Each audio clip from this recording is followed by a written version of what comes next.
नमस्ते, Sonal's kitchen मध्ये आपलं स्वागत आहे। आज आपण पावभाजी कशी करायची ते बघणार आहोत। चला तर मग सुरू करूया। पावभाजीसाठी लागणारे साहित्य आता आपण फक्त भाज्या बघणार आहोत। हा एक मध्यम आकाराचा गाजर आहे, त्याला मी बारीक असे चौकोनी आकाराचे तुकडे कापून घेतलेले आहेत। हा एक मध्यम आकाराचा बीट आहे, त्यालाही असे थोडेसे चौकोनी आकाराने कापून घेतलेले आहेत। आणि हे दोन ढोबळी मिरच्या आहेत, त्याला बारीक बारीक असे हे करून घेतलेले आहेत। 10 ते 12 बटाटा घेतलेला आहे, त्याला असे कापून घेतलेले आहेत साल काढून। एक पाव किलो वाटाणा आहे, ते मी सोलून घेतलेले आहे। आणि हा फ्लावर आहे, तोही पाव किलो आहे। हा फ्लावर आहे, हा मी 5 मिनिटं गरम पाण्यात थोडंसं मीठ घालून उकळून घेतलेला आहे, कारण त्याच्यात किडे वगैरे असतील तर ते सगळे जातील। साधारणतः 500 ml चा तांब्या आहे आणि ह्याच्यात आपण 2 तांब्या पाणी या कुकर मध्ये ओतून घेणार आहोत। मग त्यानंतर या सर्व भाज्या त्याच्यात टाकणार आहोत। या भाज्या टाकणार आहोत।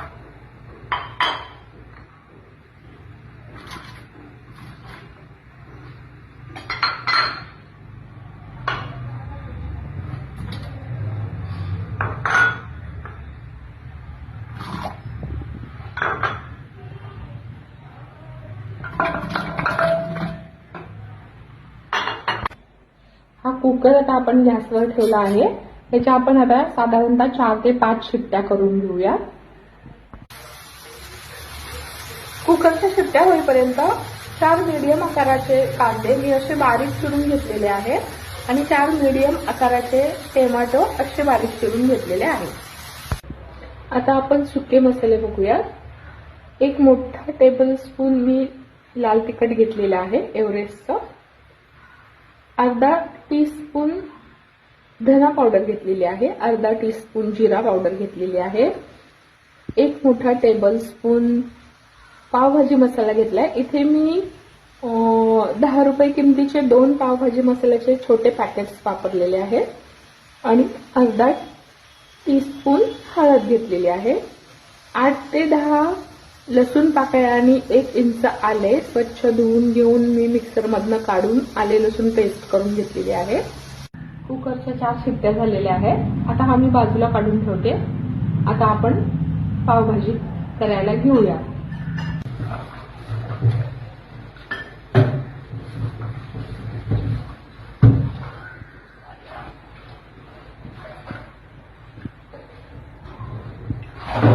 साधारणतः 3 टेबलस्पून ऑइल ओतलेलं आहे मी ह्याच्यात।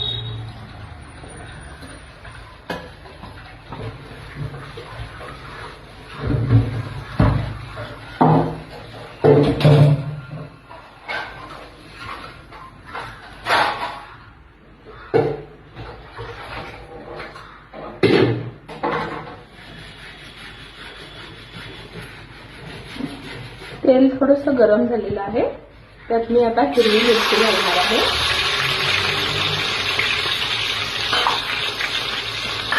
तीन ते 4 हिरव्या मिरच्या कापून घेतलेल्या आहेत।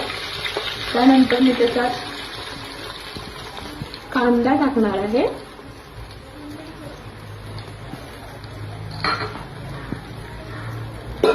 कांदा आपण थोडासा गुलाबी रंगावर परतून घेऊया।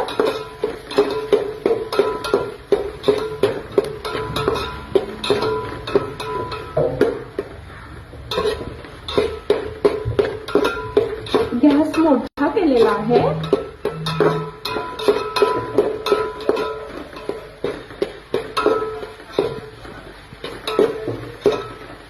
एक 2 ते 3 मिनिटं आपण कांदा परतूया।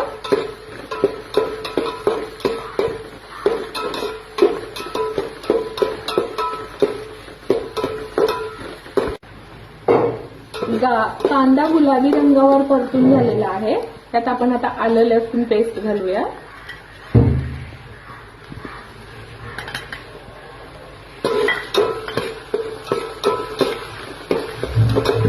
आलं लसूण पेस्ट नीट परतून घेऊया। आलं लसूण पेस्ट मीठ परतून झालेलं आहे. हे बघा गुलाबी रंगावर कांदाही परतून झालेला आहे. त्यात आता आपण टोमॅटो घालणार आहोत.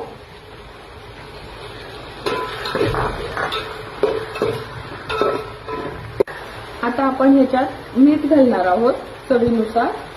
मी या टीस्पून मध्ये इतका अंदाजे पाऊण टीस्पून मीठ टाकत आहे. मीठ टाकून झालं की आपण ह्याच्यावर 2 मिनिटं झाकण लावून ठेवणार आहोत, जेणेकरून टोमॅटो मधलं पाणी सगळं बाहेर येईल आणि कांदा टोमॅटो एकजीव होईल. आता हे पहा, टोमॅटो सगळा एकजीव झालेला आहे. मीठ टाकून झाल्यावर टोमॅटो मधलं सगळं पाणी आलेलं आहे बाहेर आणि टोमॅटो एकजीव झालेला आहे. 2 ते 3 मिनिटं परतल्यावर त्याच्यात आता आपण मसाले घालूया.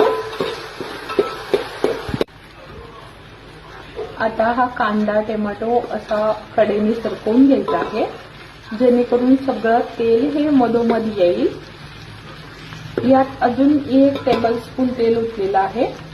आपण मगाशी काढून घेतलेले मसाले, कोरडे मसाले, आता हे सगळे ह्याच्यात टाकूया. मसाले टाकून झाले. 1-2 मिनिटं मंद आचेवर हे परतून घेऊया.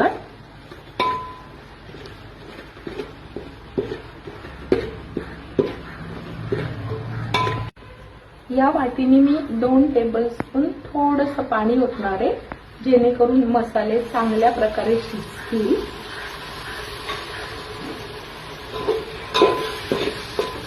तेल सुटेपर्यंत आता हे मसाले आपल्याला परतून घ्यायचे आहेत.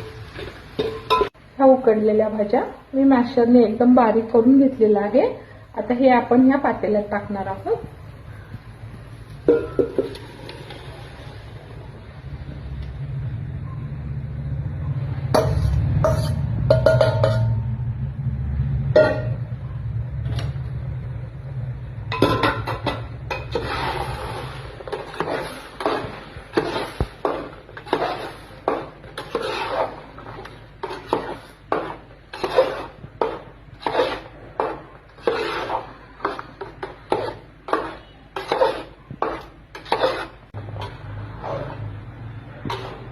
त्याच्यात आपण थोडंसं गरम पाणी टाकलेलं आहे, 1 कपभर,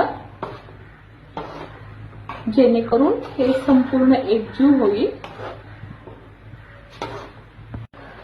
मस्त असा आता आपण बटर टाकणार आहोत आणि थोडीशी कोथिंबीर. हे झालं ना, मला 1 तासभर दे, जाऊन आपण सिटीत जाऊन मस्तपैकी भांडी घेऊन येऊ थोडेसे.